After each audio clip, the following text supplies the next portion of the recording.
بسم اللہ الرحمن الرحیم۔ السلام علیکم۔ کیپٹل ٹاک میں خوش آمدید۔ بلوچستان کے علاقے بولان میں گزشتہ روز جعفر ایکسپریس پر ایک حملہ ہوا جس میں بہت سے بے گناہ مسافر جو ہیں ان کو شہید کیا گیا۔ اس واقعے کی آج قومی اسمبلی میں حکومت اور اپوزیشن دونوں کی طرف سے مذمت کی گئی، لیکن بدقسمتی سے اس واقعے پر آج قومی اسمبلی میں کھل کر باقاعدہ بحث نہیں ہو سکی۔ البتہ بلوچستان اسمبلی میں اس واقعے پر کافی آج بات چیت ہوئی ہے، لیکن اس واقعے کی نوعیت ایسی ہے کہ اس پر قومی اسمبلی میں بھی کھل کر ڈیبیٹ ہونی چاہیے تھی۔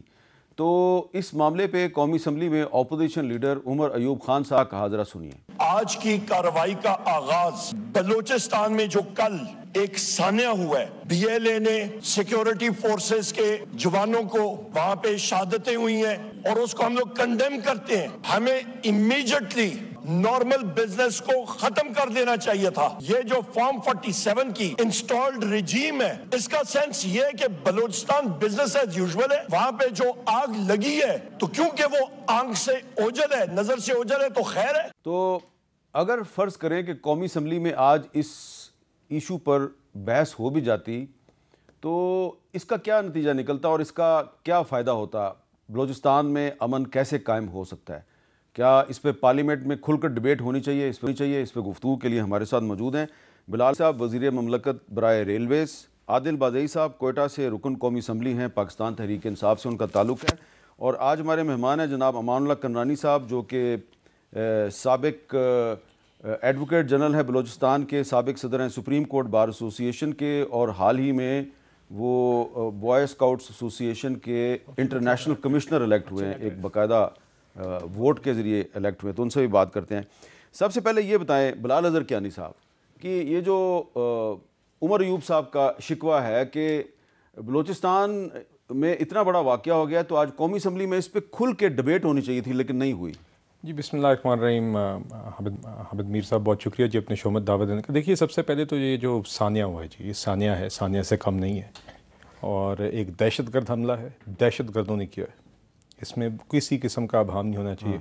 اور میں داد دیتا ہوں جی اپنی سیکیورٹی فورسز کو جنہوں نے آج یہ آپریشن کیا ہے، جو آخری اطلاعات کے مطابق یہ آخری مراحل میں ہے، اور مہارت کے ساتھ، احتیاط کے ساتھ یہ انشور کیا گیا ہے کہ جانی نقصان منیمائز ہو۔ بدقسمتی سے جو پہلے سے دہشت گردوں نے کچھ لوگ تشدد کا جنہوں نے ان کو نشانہ بنایا، کچھ لوگوں کے شہید ہونے کی اطلاع ہے، مگر مزید تفصیلات سامنے آئیں گی۔ مگر یقیناً جی ایک افسوسناک دن ہے، جتنی مذمت کی جائے کم ہے، اور ہماری دعائیں ان سب خاندانوں کے ساتھ ہیں جو اس سے متاثر ہوئے ہیں۔ جی میر صاحب، جہاں تک بات ہے آج کے اسمبلی کی سیشن کی، دیکھیے یہ ہمیشہ ایک مجھے افسوس ہوتا ہے جب اس طرح کے سنجیدہ معاملات پر اس طرح سیاست کی جاتی ہے۔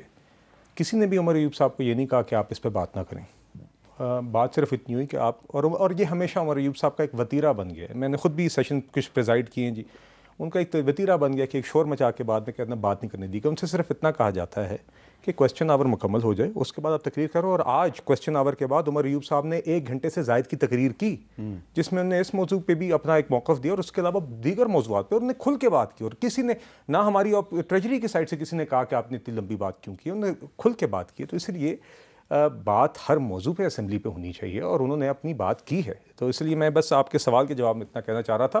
بس گزارش یہ ہوتی ہے کہ جو باقی اسمبلی کا بھی بزنس ہے، جب ہم کہتے ہیں کہ اسمبلی کا بزنس ہو تو اس ٹائم پہ آپ نعرے مارتے ہیں، صدر کی تقریر ہو تو آپ نعرے مارتے، کتابیں مارتے، یہ نہ کریں۔ آپ کو بات کرنے کا بھی موقع ملے گا، مگر اسمبلی کے بزنس کو سنجیدگی سے چلنے دیں تاکہ سارے اہم قومی موضوعات کے اوپر بات چیت ہو سکے۔ عادل بازئی صاحب، آپ بھی قومی اسمبلی کے ممبر ہیں، تو آپ کا کیا خیال ہے کہ عمر ایوب صاحب نے جو بات کہی ہے، اگر فرض کریں صرف اگر بلوچستان پہ آج بحث کی جاتی تو ظاہر ہے اس میں آپ بھی بولتے، اس کا کیا امپیکٹ پڑتا بلوچستان کے حالات پہ؟ ایک تو میں سب سے پہلے یہ بتانا چاہتا ہوں کہ 1 مہینے سے زیادہ ہو گیا ہمیں بات کرنے نہیں دے رہے، ہمیں سپیچ کرنے نہیں دے رہے۔ اگر ہم سپیچ کا جب موقع ملتا ہے تو ہم احتجاج ریکارڈ کر رہے ہیں، ہم اپنے داستان بیان کریں، ہمیں رونے دھونے کا جگہ ہی نہیں ملتا۔ یہ ایک واحد جگہ جو ہے آئینی اسمبلی ہے، اور آپ کو پتہ ہے ہم جب احتجاج ریکارڈ کراتے ہیں ہم ہمیشہ کھڑے ہوتے ہیں کہ بات پوائنٹ آف آرڈر پہ بات کرنے دیں، تو بات نہیں کرنے دیتے، نہیں سوری آج آپ پوائنٹ آف آرڈر پہ کھڑے ہوئے تھے؟ نہیں، میں تو آج گیا ہی نہیں ہوں، میں تو آج نہیں گیا ہوں، مگر ہمارے اپوزیشن لیڈر اور میں خود، ہم ہمیشہ جب کھڑے ہوتے ہیں تو ہمیں بات کرنے دیتے ہی نہیں ہے. تو یہ کہتے ہیں کہ آپ ابھی آگے پیچھے سب چیزوں کو مکس کرانے کا، یہ تو ایک بات ہے کہ مکس کرا رہے ہیں. آپ موقع دیے ہیں اپنے پہلے بات کرنے کا؟ کسی کو موقع نہیں دیتے. میں نے کوشچنار جمع کیا، میرے کوشچنار کبھی نہیں ایکسیپٹ ہوئے. میں 1 سال سے جمع کر رہا ہوں، میرے کوئی بھی ایک چیز بات کرتے ہیں، ہم سپیچ کے لیے بار بار موقع دے، وہ مانگ رہے ہیں، پوائنٹ کرتے ہیں کہ ہمیں بات کرنے دیں، ہمیں بات کرنے نہیں دے رہے. تو ظاہر ہے ہم چیخ کے بات کریں گے، ہم کدھر جائیں؟ جتنا ظلم ہمارے ساتھ ہو رہا ہے، آپ یقین کریں پاکستان کیا دنیا کے تاریخ میں اس طرح نہیں ہوا ہے. اچھا، اب امان اللہ کنرانی صاحب، آپ ماہر قانون ہیں، تو شاید آپ نے آج چیف منسٹر بلوچستان سرفراز بگٹی صاحب سنی ہوگی، لیکن ایک ذرا کلپ میں آپ کو سنوانا چاہتا ہوں، ذرا سنیں. 100 مرتبہ یہ آفر کی ہے کہ کوئی بھی کانفلکٹ ڈائیلاگ سے ریزالو ہوتا ہے تو نہ صرف حکومت بلکہ ریاست پاکستان اس ڈائیلاگ کے لیے تیار ہے. بی ایل اے بندوق کے زور پر اپنا نظریہ مسلط کرنا چاہتی ہے تو کیا وائلنس کی اجازت دے دیں؟ ٹرینوں پہ حملہ کرتے ہیں، معصوم عورتوں کو مارتے ہیں، بچوں کو مارتے ہیں، ان کو یرغمال بناتے ہیں. جو بھی وائلنس کرے گا، جو ریاست پاکستان کو توڑنے کی بات کرے گا، بندوق اٹھائے گا، ریاست مکمل طور پر ان کا کلا کما کرے گی. اور انہوں نے یہ بھی کہا تھا کہ ہم مذاکرات کے لیے تیار ہیں، لیکن بندوق کے زور پر اگر کوئی اپنا نظریہ مسلط کرنے کی کوشش کرے گا تو اس کی اجازت نہیں دیں گے. تو امان اللہ کنرانی صاحب، یہ بگٹی صاحب نے آج کہا ہے کہ ہم تو بات چیت کرنا چاہتے ہیں لیکن وہ ہمارے سے بات چیت نہیں کرنا چاہتے. تو آپ کے خیال میں پھر مسئلہ حل کیسے ہوگا؟ بسم اللہ الرحمن الرحیم. میر صاحب دیکھیں، اس تو کوئی بچے کو بھی پتہ ہے، میر سرفراز خان ذاتی طور پر اچھے انسان ہوں گے اور ہیں، مگر گزارش ہے وہ ایک فریق ہیں، نہ صرف وزیر اعلیٰ کی حیثیت سے بلکہ بلوچستان کے حالات کی جو سچویشن ہے ان میں سے ون آف کمپوننٹ رہے ہیں وہ. اور آپ کو یاد ہوگا کہ یہ جو حالات ہیں بلکہ نارمل حالات تھے 2005 تک. نواب خیر بخش مری، سردار عطا اللہ مینگل، نواب اکبر بگٹی اکٹھے بیٹھتے تھے، یہاں پارلیمانی سیاست کرتے تھے اور یہاں حکومتیں بناتے تھے، اسمبلی اور سینٹ کے الیکشن لڑتے تھے. میں خود سینٹ کا ممبر رہا ان کے دور میں، انہی کے لوگوں نے مجھے ووٹ دیے. تو کہنے کا مقصد ہے کبھی کسی نے ریاست کے خلاف بات نہیں کی. امان اللہ کنرانی صاحب 2005 میں آپ کہہ رہے ہیں، مجھے بھی یاد ہے کہ خیر بخش مری صاحب اور مینگل صاحب اور اکبر بگٹی صاحب جو ہیں وہ اکٹھے ہمیں نظر آتے تھے، بیٹھتے تھے. 2005 میں یہ تینوں جو ہیں یہ اکٹھے نظر آتے تھے. تو خیر بخش مری صاحب ہی تو جو بی ایل اے کے جو نوجوان یہ سارا وائلنس کر رہے ہیں وہی تو ان کے فکری رہنما ہیں. تو وہ مینگل صاحب اور بگٹی صاحب کے ساتھ کیوں بیٹھتے تھے؟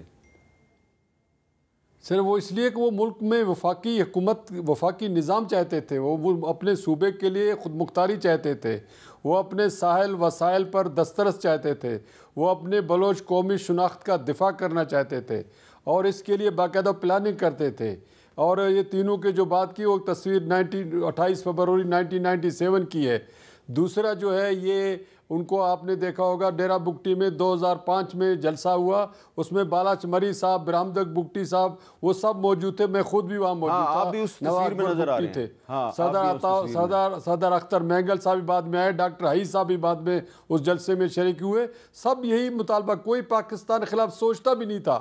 یہ سب کچھ جو ہوا ہے 26 اگست 2006 میں جب نواب اکبر خان بگٹی کو شہید کیا گیا، اور اس کے بعد وہ جو چنگاری ہے جس کو کہتے تھے یہ تحصیل کا مسئلہ ہے اور ہم اس کو جو ہے 2 مہینے میں حل کریں گے. آج 20 سال ہو گئے اس مسئلے کا حل کیا اور مسئلہ خراب سے خراب تر ہوتا گیا. اور اس سلسلے میں ہم نے سینٹ میں یہ بات کی، یہ میں ڈیٹ بھی مجھے یاد ہے، فروری 2006 کی بات ہے. ہم نے کہا بلوچستان کے حالات خراب ہو رہے ہیں، اگر آج آپ نے ان کو ٹھیک نہیں کیا کل آپ سے کوئی بات بھی نہیں کرے گا. اور نواب بگٹی، خیر بخش مری، سردار عطا اللہ مینگل بھی ارریلیونٹ ہو جائیں گے، ہمیں کوئی پہچانے گا بھی نہیں اور آپ در و دیواروں سے باتیں کریں گے، لوگ آپ سے بات نہیں کریں گے. آج 20 سال کے بعد ہم دیکھ رہے ہیں وہی باتیں جو ہے سچ ثابت ہوئی ہیں.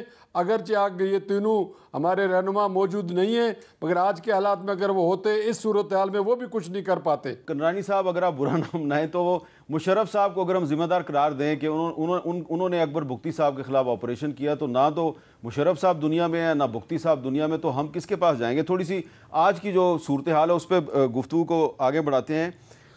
بلال اظہر کیانی صاحب، آج بلوچستان اسمبلی میں تھوڑی سی بحث ہوئی ہے اس پہ، اس سارے معاملے پہ سرفراز بگٹی صاحب نے بھی صوبائی اسمبلی سے ہی خطاب کیا. وہاں پہ جماعت اسلامی کے ہدایت الرحمان صاحب جو ہیں انہوں نے بھی آج بات چیت کی ہے. انہوں نے کیا کہا ذرا سنیں. مجھے ابھی آج ہی فضل قادر صاحب نے بتایا، ابھی بتا رہے تھے کہ رات کو جو ہے نا عادل بازئی کے گھر پہ چھاپا پڑا ہے، وہاں ٹرین میں بچے پسے ہیں. عادل بازئی مجرم ہے؟ عادل بازئی قاتل ہے؟ عادل بازئی کوئی ریاست مخالف ہے؟ یہ کوئی ٹائم تھا کہ عادل بازئی ایم این اے کے گھر پہ چھاپا مارے؟ وہاں ہمارے 200 بچے یرغمال ہیں اور کوئٹہ میں عادل بازئی کے گھر پہ چھاپا. یہ سنجیدگی، یہ ہماری پالیسی. آپ پورے بلوچستان کے لوگوں کو متحد کرنا چاہتے ہیں تو آئیں، تمام سیاسی قیادتیں یکجا ہو جاؤں، تمام قبائلی سردار نواب یکجا ہو جائیں، مشورہ کریں، ہم فیصلہ کریں گے بلوچستان کا. لیکن ایسا نہیں ہوگا ہم بیٹھیں گے ہمیں تما دیں گے، پرچی تما دیں گے. نہیں، آپ لوگ بیٹھیں، فیصلہ یہ ہوگا، ایسا نہیں ہوگا. اچھا، اب سوال تو بڑا ویلڈ ہے بلال اظہر کیانی صاحب کہ ایک طرف بولان میں جعفر ایکسپریس میں سینکڑوں مسافر پھنسے ہوئے ہیں اور سیکورٹی فورسز کوئٹہ میں یہ آپ کے ساتھ بیٹھے ہیں، عادل بازئی صاحب ان کے گھر چھاپے مار رہی ہیں. ان کو نہیں پتا تھا یہ اسلام آباد صاحب دیکھیے دو باتوں میں تفریق کرتے ہیں. سب سے پہلے تو کوئی بھی یہ نہیں ڈینائی کر رہا، ہم آپ کے سامنے اور کہہ رہے ہیں کہ یہ جو حادثہ ہوا ہے، اور یہ حادثہ نہیں، یہ دہشت گردی جو ہوئی ہے اس کی ایک سنجیدگی ہے، اور اس کے لیے جو جس طرح کا سنجیدہ رسپانس لا انفورسمنٹ ایجنسیز نے، سیکورٹی فورسز نے کیا، وہ بھی آپ کے سامنے، اور اس کے اوپر مزید تفصیلات بھی آگے سامنے آ جائیں گی. اور اس میں یہ بھی کہنا چاہوں گا کہ آج یقیناً ہمیں تھوڑی سی احتیاط اس لیے بھی کرنی ضروری تھی آج کے دن میں اس معاملے پہ کمیونیکیشن کے متعلق، چونکہ ایک لائیو سچویشن تھی، یہ معاملہ آپریشن جاری تھا اور اس میں کوئی بھی ایسی بات نہیں ہونی چاہیے جس سے وہ اس ایفرٹ کو کمپرومائز کیا جائے. مگر ابھی تک جو خبر آئی ہے سیکورٹی فورسز نے ہمیشہ کی طرح بہادری سے اس معاملے کو ڈیل کیا. مگر جو میر صاحب جو آپ نے تو ڈسپیوٹ ہے ہی نہیں ہے. پی ٹی آئی بھی کہہ رہی ہے یہ قابل مذمت واقعہ ہے، جماعت اسلامی بھی کہہ رہی ہے. مگر میر صاحب جو آپ دوسری بات کر رہے ہیں میں اسی پہ آ رہا ہوں. لیکن یہ عادل بازئی صاحب جو ہیں، میر صاحب مجھے عادل بازئی صاحب کے معاملے کا نہیں پتا، مگر یہ نہیں ہو سکتا، مجھے نہیں پتا کیا معاملہ ہے. مگر دیکھیے پولیس نے اپنا کام کرنا ہے جس بھی شہر میں. یہ بھی نہیں ہو سکتا کہ کہیں پہ ٹریجڈی اور ثانیہ ہو جائے. اور کوئٹہ شہر میں اگر کوئی لا اینڈ آرڈر کا معاملہ ہے، کہیں پہ اگر چھاپا جائز بنتا ہے، کہیں پہ اگر کوئی پرچہ بنتا ہے، کہیں پہ کوئی چیز کرتی ہے، اس میں وہ بھی اپنی ذمہ داری نبھانی ہے. ہاں، چاہے بازائی صاحب کا معاملہ ہو، چاہے کسی کا ہی معاملہ ہو، اس میں انصاف ہونا چاہیے اور رولز اور پروسیجر جو بھی قواعد و ضوابط ہیں اس کے مطابق کام ہونا چاہیے. مگر وہ کام ساتھ جاری رہنا ہے. ریاست کے ہر آرگن نے اپنا کام کرنا ہے. یہ نہیں ہو سکتا کہ دہشت گردی کا واقعہ ہو گیا تو باقی لا اینڈ آرڈر کے معاملات چھوڑ دیں. اچھا عادل بازئی صاحب، آپ نے کچھ نہ کچھ تو ایسا کیا ہوگا کہ جو کوئٹہ کی پولیس ہے وہ آپ کے گھر پہ چھاپے مار رہے ہیں. میں نے سب سے بڑی گناہ یہ کی کہ میں نے عمران خان کا ساتھ دیا، میں نے تحریک انصاف کا ساتھ دیا. اچھا، بس میری گناہ یہ ہے. باقی گناہ تو اگر میں چلو یہ بات کر رہے ہیں 26 امینڈمنٹ کے دوران میرے پلازا 1 ارب روپے کا پلازا ہے، کیوں گرایا گیا؟ کس قانون کے تحت گرایا گیا؟ میں آپ کو این او سی دکھاؤں گا، میں اس کا بینک چلان دکھاؤں گا. اچھا وہ ساری باتیں میں آپ کی اپنی جگہ. یہ جو جعفر ایکسپریس پہ اٹیک ہوا آپ اس کی مذمت کرتے ہیں؟ میں مذمت کرتا ہوں. ہم پورے بلوچستان والے اس کا مذمت کرتے ہیں. اس کو سنجیدگی سے لیا جائے. میں آپ کو بتا رہا ہوں، اگر یہ ان کا حل آپریشن نہیں ہے، یہ کوئی آپریشن اس کا حل نہیں. اس کا حل ہے نواب، سردار، خان، میر، معتبر، ملک، یہ لوگ اس کا حل ہے. نہیں، لیکن اب تو ان کی کوئی بات ہی نہیں سنتا. تو آپ ان کا کوئی عزت ملتا ہے؟ آپ نے 2024 کے الیکشن کا کیا حشر کیا بلوچستان میں؟ صرف میرا ایک، میں ایز ایم این اے، ایک میرا چاچا ایز ایم پی اے، وہ این پی سے ہے. آپ تو سپریم کورٹ کے ذریعے آئے نا. میں تو ویسے بتا رہا ہوں، ہم دونوں اپنے ووٹ پہ آئے. باقی آپ ایک بھی بندہ بتائیں جو کوئٹہ کا بندہ ہو. کوئی جوب سے آ رہا ہے، کوئی پتہ نہیں کہاں سے آ رہا ہے، کوئی پتہ نہیں کہاں سے آ رہا ہے، کوئٹہ میں مسلط کیا ہوا ہے. کوئی سو رہا ہے، نیند سے اٹھا کے اس کو سیٹ جتوا دیا. یہ جب ہوگا تو یہی اشر ہوگا، یہی حال ہوگا پورے کوئٹہ کا. یہ نہیں ہے پورے کوئٹہ کا. کوئی تربت سے آ رہا ہے، کوئی کلات سے آ رہا ہے. میں آپ حیران ہو جاؤ گے ہم کیا کر رہے ہیں. نہیں، میں حیران تو خیر بہت دیر سے ہوں. آپ ابھی یہ پتہ ہے کہ بلوچستان کا حل کیا ہے؟ صاف شفاف الیکشن. حقیقی نمائندوں کو آنے دو. اگر یہ بلوچستان کا حالات ٹھیک نہیں ہو، میں ذمہ دار ہوں. اچھا، اب اس پہ امان اللہ کنڈرانی صاحب، ہمارے جو وزیر داخلہ ہیں محسن نقوی صاحب، انہوں نے کچھ عرصہ پہلے جب موسیٰ خیل کے علاقے میں ایک دہشت گردی کا واقعہ ہوا تھا اور اس کی بھی سب نے مذمت کی تھی، تو اس وقت محسن نقوی صاحب نے ایک بات کہی تھی سرفراز بگٹی صاحب کے ساتھ کھڑے ہو کے. آج لوگ جو ہیں وہ ان کی بات کو دوبارہ یاد کر رہے ہیں. ذرا سنیں انہوں نے کیا کہا تھا. جو دہشت گردوں نے حملہ کیا ہے بالکل کیا ہے, چھپ کے کیا ہے نا, سامنے آتے مقابلہ کرتے, کسی آپریشن کی کوئی ضرورت نہیں ہے. یہ ایک SHO کی مار ہے, ان کے لیے کوئی لمبی چوڑی ہمیں سائنس کرنے کی ضرورت نہیں ہے. یہ دہشت گرد ہیں اور دہشت گردوں کا مقابلہ کرنا ہماری سول آرم فورسز بھی جانتی ہیں, ہماری آرم فورسز بھی جانتی ہیں, ہماری پولیس بھی جانتی ہے, اور ان کا بندوبست ہوگا. اچھا اب یہ بتائیں امان اللہ کرنانی صاحب, یقیناً آپ اس سے اتفاق نہیں کریں گے, لیکن یہ جو نیریٹو کچھ عرصہ پہلے تک تھا کہ بھئی یہ کوئی ایشو ہے ہی نہیں, یہ تو دہشت گرد ایک SHO کی مار ہیں, تو اس سے کیا فائدہ ہوا یا نقصان ہوا ہے؟ میر صاحب آپ ماشاءاللہ بڑے محقق بھی ہیں, تاریخ پر بھی آپ کی نظر ہے, عمر میں آپ چھوٹے ہیں, میں کم سے کم میری عمر اتنی ہے کہ مجھے جس تاریخ کا میں ذکر کر رہا ہوں اس کا میں گواہ ہوں. یہ ایک ذہنیت ہے, یہ مانتے نہیں, ایشو کو ایشو سمجھتے ہی نہیں ہیں. یہ تو بنگلہ دیش کو بھی ایشو نہیں سمجھتے تھے. میں نے یحییٰ خان کی تقریر خود سنی, 6ٹھی جماعت کا طالب علم تھا, ریڈیو پہ کہہ رہے تھے ادھر سے ہماری فوج نے سرنڈر کیا ہوا تھا, ادھر وہ کہہ رہا تھا کہ ہم جو ہے جنگ جیت رہے, اور ہمارا وزیر خارجہ کہہ رہا تھا کہ ہم 1000 سال تک لڑیں گے. یہ تو ایشوز کو دبا دیتے ہیں, یہ قوم کو کچھ سچ بتاتے نہیں ہیں. یہی ہے, یہی جو میں نے آپ سے بات کی, شیخ رشید صاحب اس وقت انفارمیشن منسٹر تھے, انہوں نے کہا تھا کہ ڈیرہ بگٹی کا مسئلہ ایک تحصیل کا مسئلہ ہے, یہ 3 مہینے میں حل ہو جائے گا. اور آج آپ نے دیکھا 3 مہینے کا بھی نہیں ہوا, 30 سال ہو رہے ہیں, ابھی تک سب 20 سال ہو گئے, تو آگے پتہ نہیں, خدا کرے بہتر ہو جائیں, مگر اس کے نتیجے میں یہ آگ جو ہے وہاں جیونی تک پھیل گیا ہے, ادھر موسیٰ خیل تک چلا گیا ہے, ادھر سے جو ہے تفتان تک چلا گیا ہے, خاران میں یہ حالات ایسے پیدا ہو گئے ہیں. تو یہ تو تحصیل سے نکل کر پورے صوبے کو آگ جلا رہی ہے. تو ان کے اندر ویژن ہی نہیں ہے, یہ چاہتے ہی نہیں ہے کہ قوم کو سچ بتائے. ابھی بھی جو ہے نا کرنانی صاحب, ان کا ویژن نہیں ہے, لیکن جو اس سے پچھلی حکومت تھی اس کے دور میں بھی حالات خراب تھے, اس سے پچھلی حکومت کے دور میں بھی, عمران خان صاحب کے دور میں بھی حالات خراب تھے. تو یہ تو معاملہ اتنے نہیں تھے میر صاحب, ایسا نہیں, سے چل رہا ہے. آپ تاریخ کی بات کر رہے ہیں, تو معاملہ تو 1948 سے چل رہا ہے. تو یہ امن کیوں نہیں قائم ہو رہا؟ اس کا سلوشن بتا رہے ہیں عادل بازئی صاحب, فیئر اینڈ فری الیکشن. کیا اس سے مسئلہ حل ہو جائے گا؟ بالکل صحیح کہہ رہے ہیں, گزارش ہے. یہ دیکھیں, یہ وقتاً فوقتاً مسئلہ ہوتا رہا. 48 میں ہوا یہ مسئلہ, شہزادہ کریم کے دور میں ہوا, نواب نوروز کا ایشو ہوا, خان کلات کے اوپر حملہ ہوا ایوب خان کے دور میں, وہ ایشو تھا. پھر یہ 70s میں ایشو بنا. مگر میں نے آپ کو جو ابھی شیئر کیا وہ یہ ہے کہ 97 میں نواب مری, نواب بگٹی, سعادت اللہ مینگل اکٹھے بیٹھے, انہوں نے جمہوری اور سیاسی طریقے سے, آئینی طریقے سے ایک حکومت بنائی. سردار اختر مینگل کو وزیر اعلیٰ بنایا, میں اس کا ایڈوائزر بھی تھا. تو گزارش ہے کہ یہ سارے عمل انہوں نے مل کر کیا ہے. انہوں نے کب پاکستان کے خلاف بات کی ہے؟ انہوں نے اس 1973 کے آئین کے تحت بالاچ مری نے حلف اٹھایا, ہیر پیار مری نے PA رہا ہے, وزیر رہا ہے. وہ کس نے پاکستان کے خلاف بندوق اٹھایا ہے؟ ہے اس میں کوئی بیرونی سازش ملوث, بیرونی ہاتھ ملوث ہو سکتا ہے, لیکن آج پاکستان میں جو امریکی سفارت خانہ ہے اس نے بڑے کھلے الفاظ میں یہ جو جعفر ایکسپریس پہ اٹیک ہوا ہے اس کی مذمت کی ہے, اور انہوں نے کہا ہے کہ BLA کو امریکہ نے ایک دہشت گرد تنظیم کے طور پہ ڈکلیئر کیا ہوا ہے. تو اس کا مطلب ہے کہ امریکہ جو ہے اس نے آج کھل کر بات کر دیا, امپریشن دے دیا جی کہ ہم اس کی مذمت کرتے ہیں, اور جو لوگ سمجھتے ہیں کہ ہم ان کے پیچھے ہیں وہ غلط بیانی کر رہے ہیں. لیکن انڈیا کی طرف سے ایسی کوئی وضاحت یا ایسی کوئی سٹیٹمنٹ نہیں آئی. تو جو بیرونی قوتوں کا جو ممکنہ ہاتھ ہے اس پہ مزید گفتگو کرتے ہیں ایک وقفے کے بعد.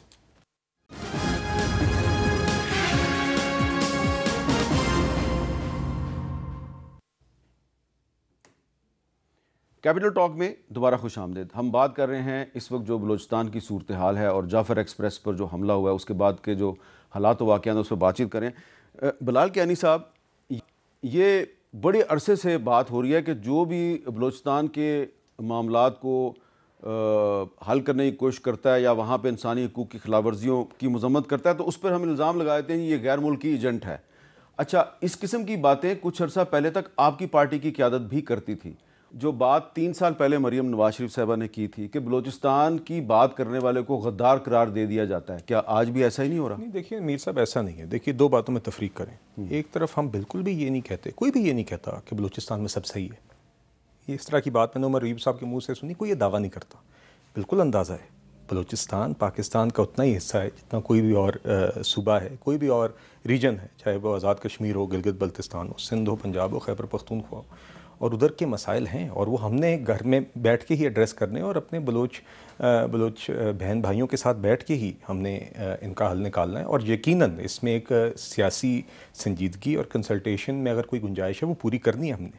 مگر ساتھ ہی ساتھ میرے خیال سے ہمیں ہرگز بھی ڈائریکٹلی یا انڈائریکٹلی، انٹینشنلی یا ان انٹینشنلی اس طرح کے دہشت گردی کے لیے جواز یا جسٹیفیکیشن بھی نہیں بنانی چاہیے. وہ تو کوئی بھی نہیں میں آپ کو بتاتا ہوں ہوتا کس طرح ہے. دیکھیے آج میں اسپیسیفک دیکھیں سیدھی سی بات ہے، اس دہشت گردی کا بلوچستان کے عوام کو کوئی فائدہ نہیں، نقصان ہی بالکل نقصان ہے جی. اور جب آپ خواتین اور بچوں پر حملہ کریں گے یا ان کو ہیومن شیلڈ بنا کے یرغمال اور وہ بنائیں گے، خواتین اور بچے جو پرامن جدوجہد کرتے ہیں، لاپتہ افراد کے کیمپوں میں بیٹھ کے نعرے بلند کرتے ہیں، پھر ان پر بھی الزام لگتا ہے کہ یہ دہشت گردوں کے ایجنٹ ہیں. نہیں دیکھیے مسنگ پرسنز کے اوپر آپ نے دیکھا ہے یقیناً ایک ایشو رہا ہے اور ہماری حکومت نے بھی اس کے اوپر یقیناً ہم سمجھتے ہیں کوئی بھی پرسن کبھی مسنگ نہیں ہونا چاہیے. اور یہ ایک ایشو ہے کورٹس میں بھی اٹھتا ہے، حکومتیں بھی اس پہ ایفرٹ کرتی ہیں، کوئی بھی یہ نہیں کہتا مسنگ پرسن ہونے چاہیے. مگر میر صاحب بات یہ کہ ہمیں بالکل جو پولیٹیکل کنسلٹیشن ہے وہ کرنے کی ضرورت ہے. ہم یہ تسلیم کرتے ہیں کہ وہاں پہ ایشوز ہیں اور یہ ایشوز ہم سب کے اجتماعی ایشوز ہیں. یہ نہیں کہ بلوچستان میں کوئی ایشو ہے تو پنجاب کا ایشو نہیں، ہم سب کا ایشو ہے، مل کے حل کریں گے. مگر سنگل مائنڈڈ طریقے سے ہمیں یہ تسلیم کرنا ہوگا کہ یہ کوئی بھی دہشت گرد تنظیم BLA ہو یا کوئی اور ہو، یہ ملک دشمن ہے، اس کا کلا کما ہونا چاہیے اور اس کے لیے زیرو ٹالرنس ہونی چاہیے. اس کی کوئی ٹالرنس نہیں ہے. باقی بالکل کوئی بھی شہری ہو اس ملک کا کسی بھی حصے سے، اس کے جو بھی ایشوز ہیں اس کو بیٹھ کے سننا، تسلی سے سننا. ریاست نہ ہوتی ہے، اس کا کام ہے سننا اور اس کو ریزالو کرنا بھی ہمارا کام ہے. مگر اس طرح کی دہشت گردی کی مذمت بھی کرنی چاہیے. اور ایک اور بات جو آپ نے کہی بڑی اہم کہی، بیچ میں بات بھی آئی، دیکھیے یہ کوئی بات کو انسیڈنس نہیں ہے کہ ایک طرف BLA کا کل یہ معاملات اور ان کی سٹیٹمنٹس آ رہی تھی اور انڈیا کے سوشل میڈیا پہ یہ ایمپلیفائی ہو رہی تھی. سوشل میڈیا پہ نہیں، مین اسٹریم ریگولر میڈیا پہ بھی اور سوشل میڈیا پہ بھی Times of India, India today, یہ بھی ریالٹیز ہیں. اور ہمیں اس لیے یہ ہمیں بڑی کلیئرٹی آپ کے جب آپ کا سب one of the biggest platforms in this country, ہمیں واضح پیغام دینا چاہیے کہ BLA ایک دہشت گرد تنظیم ہے. یہ دہشت گرد اب تو امریکہ نے بھی کہہ دیا. جی دیکھیے، اور وہ میں اس کا بھی خیر مقدم کرتا ہوں کہ اچھی بات ہے کہ کیٹیگوریکلی اس چیز کو کنڈیم کیا جا رہا ہے. تو ہمیں کسی بھی طریقے سے اس کی کسی بھی اپولوجسٹ کو موقع نہیں دینا چاہیے کہ وہ کہے کہ اس کا کوئی جواز ہے یا کوئی وجہ ہے. وجہ صرف دہشت گردی ہے اور دہشت گردی کو نمٹنے کا صرف ایک ہی طریقہ. آپ ان سے اتفاق کرتے ہیں؟ اچھا، میں اتفاق کرتا ہوں، مگر ایک چیز میں بھول گیا تھا اس ٹائم. ہم مکس کر رہے تھے کہ یہ کل کا جو انسیڈنٹ، یہ بہت مطلب دکھ ہوا. اور اس پہ میں اپنا جو کیس ہے یا اپنے جو آپ نے پوچھا آپ نے کچھ کیا ہوگا جو آپ کے گھر پہ چھاپا آیا، تو میں کل کے انسیڈنٹ کی وجہ سے میں اپنا داستان بیان نہیں کر سکتا. میرا داستان پتہ ہے میرے گھر پہ کیوں یہ چھاپا پڑا، ایفیڈیوٹ کی وجہ سے، وہ فیک ایفیڈیوٹ کی وجہ سے. فیک ایفیڈیوٹ جس بندے نے میرے حق میں بات کی، سعید احمد نے میرے حق میں جو عدالت میں بیان جمع کیا، الیکشن کمیشن میں کیس چلا، سپریم کورٹ میں کیس چلا، کیس میں جیت کے سیٹ مجھے مل گیا. اس کے بعد اس کو الٹا لٹکا کے میرے خلاف بیان دلوایا، FIR کٹوایا اس پہ. اس کے نظر میں اس کو دیکھتے ہوئے اس میں ڈالا گیا ہے کہ عادل بازئی کے اس پہ پریشر میں آ گیا اور عادل بازئی نے اسے لالچ دیا، پریشر اور لالچ کے، تو اس پہ میرا یہ وارنٹ جاری کیا. یہ چھپا اس چیز کا تھا.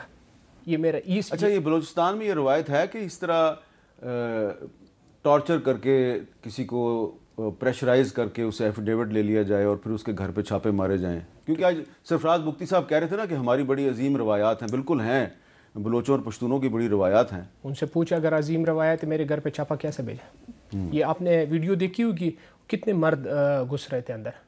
ہم پٹھان بلوچ قبائل ہے. اب یہ کہاں کا انصاف ہے؟ پھر ہم کہتے ہیں ہم ناراض ہو گئے. ہم یہ اس وجہ سے یہ مسئلے بن رہے ہیں. یہ جو ویڈیو نظر آ رہی ہے اس میں یہ جو لوگ گھر میں گھس رہے ہیں، یہ گھر کی چار دیواری اندر چار دیواری میں گھس رہے. دیکھ کتنے لوگ ہیں، مرد دیکھو کتنے مرد ہیں ادھر. دیکھ تو یہ سارے، اس میں ایک عبداللہ چیمہ SP ہے یہاں سے پنجاب سے، اس کا عثمان چیمہ ہے، اور ایک وہاں پہ ہمارے. چلیں بہرحال. اچھا امان اللہ کنرانی صاحب، اب یہ بتائیں کہ جب آپ حکومت میں تھے تو آپ حکومت میں تو نہیں تھے، یعنی کہ آپ ایڈوکیٹ جنرل تھے، تو آپ بھی سم ٹائمز جو ہے وہ کوشش کرتے تھے کہ جناب یہ جو گڑبڑ کرنے والے لوگ ہیں جن کو ہم دہشت گرد کہتے ہیں، ان کے اور حکومت کے درمیان مذاکرات ہو جائیں. اس کے بعد پھر ہم نے دیکھا کہ ڈاکٹر مالک صاحب کے زمانے میں بھی مذاکرات شروع ہوئے. تو مذاکرات تو کئی دفعہ ہو چکے ہیں. خود ڈاکٹر مالک صاحب بھی پہلے ملیٹنٹ تھے، اس کے بعد پھر وہ سیاست میں آ گئے اور چیف منسٹر بھی بن گئے بلوچستان کے. تو یہ جو آج کہا جا رہا ہے کہ جی ہم تو مذاکرات کے لیے تیار ہیں لیکن وہ مذاکرات کے لیے تیار نہیں, تو پھر مسئلے کا حل کیسے ہوگا؟ بلوچستان میں امن کیسے قائم ہوگا؟ گزارش ہے, میں تو اس بات کا گواہ ہوں. میں جن حکومتوں میں ایڈوکیٹ جنرل تھا وہ ایک مسلم لیگ نون کی حکومت تھی نواب ثناء اللہ زہری کی, دوسرا پیپلز پارٹی کی حکومت تھی نواب اسلم ریحسانی کی. اور جب آپ نے تھوڑا سا اس کی وضاحت کروں, میرے سامنے آپ نے چونکہ بات کی ہے, ڈاکٹر مالک کبھی ملیٹنٹ نہیں رہے, وہ بی ایس او کے تھے, نیشنلسٹ تھے, مگر مین اسٹریم سیاست میں ظاہر وقت کے ساتھ ساتھ وہ آگئے, کبھی ملیٹنٹ نہیں رہے, کبھی اس طرح کے کام اس نے نہیں کی. یہ تھوڑا وضاحت کروں تاکہ آپ نے بات کی. تو گزارش ہے, ڈاکٹر مالک صاحب نے کوشش نہیں کی ذاتی طور پر, ان کو کہا گیا, جن اداروں نے ان کو کہا گیا, بعد میں وہ لوگ پیچھے ہٹ گئے. ڈاکٹر مالک نے بہت اچھی کوشش کی ڈائریکٹ جو ہے, دیکھیں اب اس وقت تو سارے بلوچستان میں مختلف گروپس ہیں.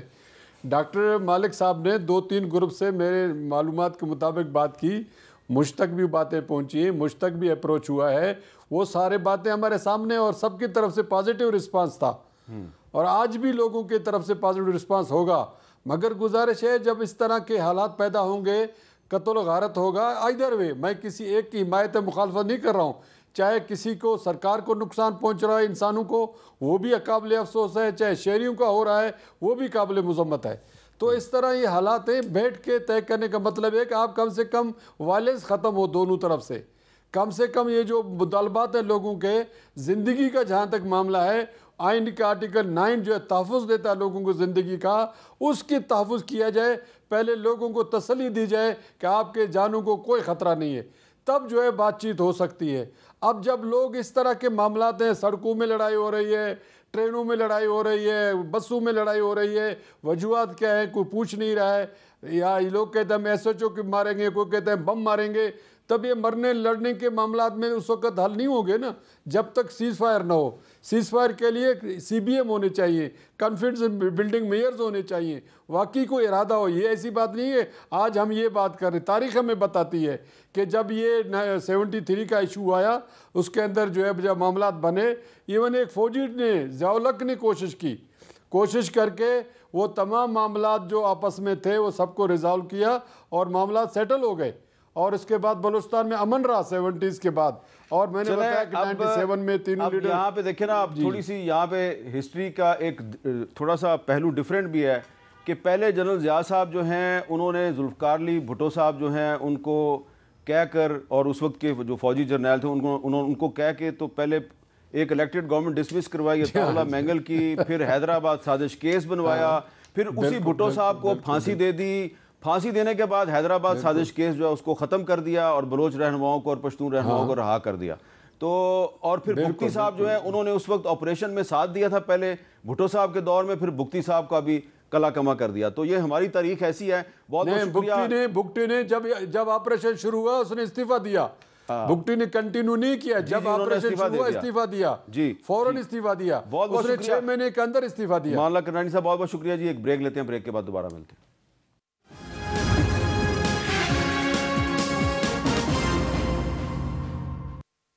کیپٹل ٹاک میں دوبارہ خوش آمدید. بلال اظہر کیانی صاحب, یہ ٹرینوں پر حملے کو نئی واقعات نہیں ہیں, تو ایوب خان کے زمانے سے بلوچستان میں ٹرینوں پہ حملے ہو رہے ہیں, لیکن اس کا کبھی کسی کو فائدہ نہیں ہوا, بلکہ نقصان الٹیمیٹلی حملہ آوروں کو ہوتا ہے. لیکن ان حملہ آوروں کے پیچھے ہمیشہ کوئی نہ کوئی ہوتا ہے. اس وقت جو موجودہ ہماری جو خطے کی صورتحال ہے, اس میں آپ کو کیا لگ رہا ہے کہ یہ کیا صرف انڈیا ایک پلیئر ہے جو بلوچستان اور خیبر پختونخوا میں گڑبڑ کروا رہا ہے, یا اور بھی کوئی پلیئرز ہیں؟ میر صاحب دیکھیے, اس طرح کے معاملات پہ محتاط طریقے سے بات کرنی چاہیے, جو کہ ہم خود چاہتے ہیں کہ خطے میں, پاکستان میں سب سے پہلے, اور خطے میں بھی امن و امان ہو, اور ہم آہستہ آہستہ ان معاملات سے آگے بڑھیں. مگر ایٹ دا سیم ٹائم یہ جو بی ایل اے کا معاملہ ہوا ہے, جو دہشت گردی ہوئی ہے, اور جس طریقے سے ہم نے خود بات کی, ایک سائن ہے کہ انڈیا کے مین اسٹریم میڈیا نے کس سپیڈ کے ساتھ اسی نیریٹو کو اٹھایا جو بی ایل اے کا تھا. یہ یقیناً اس بات کو سپورٹ کرتا ہے جو ہم اکثر کہتے ہیں کہ پاکستان کے اندر دہشت گردی جب ہوتی ہے تو اس کے پیچھے یہ خفیہ ہاتھ ہوتے ہیں.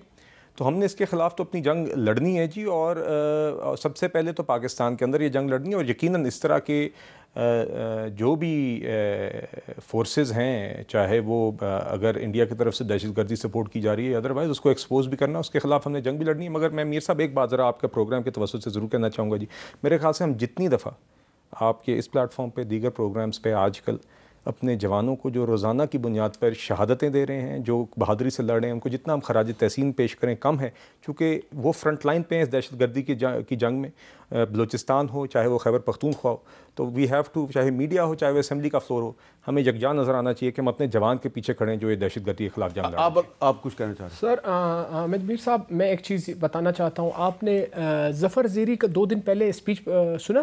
ظفر زیری کا، ظفر سے نواب ثناء اللہ زیری کا بھائی ہے، انہوں نے کیا کہا کہ بلوچ جو لیڈیز ہے انہوں نے اعتراف کیا کہ وہ اپنے زیورات اپنے گھر میں جو پرانے باپ دادے کا یا گن یا کوئی چیز ہو وہ بھی دے رہے ہیں ان کو۔ تو ادھر تک یہ حالات کس نے پہنچایا، کیوں پہنچی، اور اس کا حل کیا ہے؟ اس کا حل یہ آپریشن ہے۔ اب میں بتاتا ہوں، نواب اسی طرح سوات والے جو ہے نا، انہوں نے اپنے زیور اور سارا کچھ ملا فضل اللہ کو دے دیا تھا، اور فضل اللہ نے الٹیمیٹلی سوات کے لیے نقصان کیا، کوئی فائدہ نہیں کیا۔ ہاں میں آ رہا ہوں، غلط میں مذمت کرتے ہیں کل کے اس کے انسیڈنٹ کے، مگر میں ایک چیز بتاتا ہوں، اس کا حل تو ہے، حل صاف شفاف الیکشن۔ نواب اکبر بگٹی کا میں نے آپ کو بتایا، یہ نواب اکبر بگٹی پرو پاکستانی تھے، پرو پاکستانی تھے۔ وہ ابھی کمرانی صاحب نے بھی یہ کہا کہ یہ مسئلہ حل تھا، آپریشن کیا، نواب بگٹی صاحب کو شہید کیا، اس کا کیا ہوا؟ یہ سارے یہ چنگاریاں آج اٹھ گئی۔ آپ جائیں اس کے کیا نام ہے ہمارے پشتونوں کے سائڈ، پشتونوں کا بھی یہی حال ہے سر۔ ان کا یہ مسئلہ محمود خانہ چغزئی صاحب ہے، اختر مینگل صاحب ہے، ہمارے جو الیکشن میں جس کو ہرایا گیا، ان سب کے کمیٹی بنایا جائے صاف شفاف۔ جو آج ہدایت الرحمان بھی بات کر رہا تھا، صحیح بات کر رہا تھا، ان سے کروانا چاہیے۔ ٹھیک ہے، بہت بہت شکریہ عادل بازئی صاحب اور بلال اظہر کیانی صاحب، اور اکبر بگٹی صاحب کا بار بار یہاں پہ ذکر ہوا ہے، لیکن بہت کم لوگوں کو اب یاد رہ گیا کہ اکبر بگٹی صاحب جو ہیں وہ تحریک پاکستان میں بھی بڑے سرگرم تھے، اور قائد اعظم محمد علی جناح کی مسلم لیگ میں شامل تھے، بلکہ قائد اعظم کو وہ کی جو مسلم لیگ ہے اس کو چندہ بھی دیا کرتے تھے۔ تو وہ اکبر بگٹی جو ہے بعد میں اس کو غدار وطن قرار دے کے اس کے خلاف آپریشن کیا گیا۔ تو ہمیں سوچنا چاہیے کہ جو لوگ پاکستان کی تحریک میں قائد اعظم کے ساتھ تھے، ان کے ساتھ ایسا کیا ہوا کہ ریاست ان کے خلاف کھڑی ہو گئی؟ یہ ایک سوال ہے، اس پہ غور کیجئے، جواب آپ کو مل جائے گا۔ مجھے دیجیے اجازت، اللہ حافظ۔